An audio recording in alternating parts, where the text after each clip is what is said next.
Why would a good God ever send anyone to hell? This is a great question. Let's see what she has to say. I usually get two answers from especially evangelical Christians.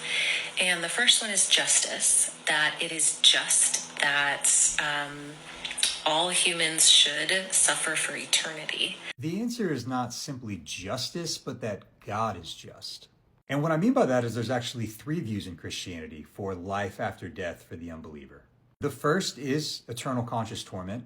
The second is just annihilation, that if you reject God, you'll just be, eliminated at some point. And the third is universalism, that one day, maybe after a time, all people will come back to a relationship with God.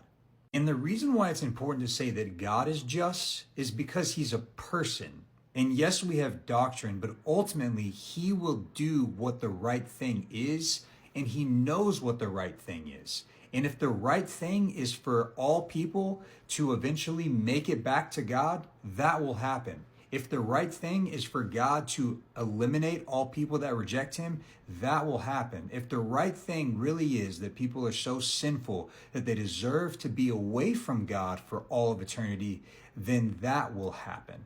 And no human being is that arbiter of justice. It is only God, and he will do what is right. Our preference in what is right has no bearing on whether or not it is true or whether or not he should carry out justice. And the second answer that I hear from Christians as well in that line is that, well, it's just about choice. Why not let people make an informed choice? Why wouldn't God allow us to, when we pass away, go up there, take a look around, hang out there for a week or two, see if we like it, and then choose? Before I answer this question, she does have this theme of kind of mercy, that Christians get mercy instead of God's justice. I just couldn't show it in the video, but I do think that that is true.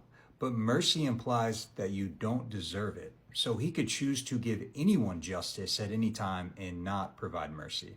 Yet I would argue that we already have a well-informed choice, that many people have already chosen to trust in Jesus and receive the mercy from God.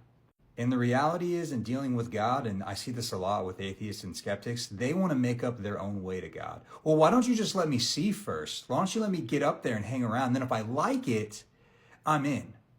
The problem is to be a Christian is to worship God, and that mindset is all about you.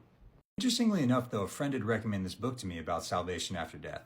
I honestly don't know if it would convince me, but I definitely want to check it out. And maybe you want to too. So here you go.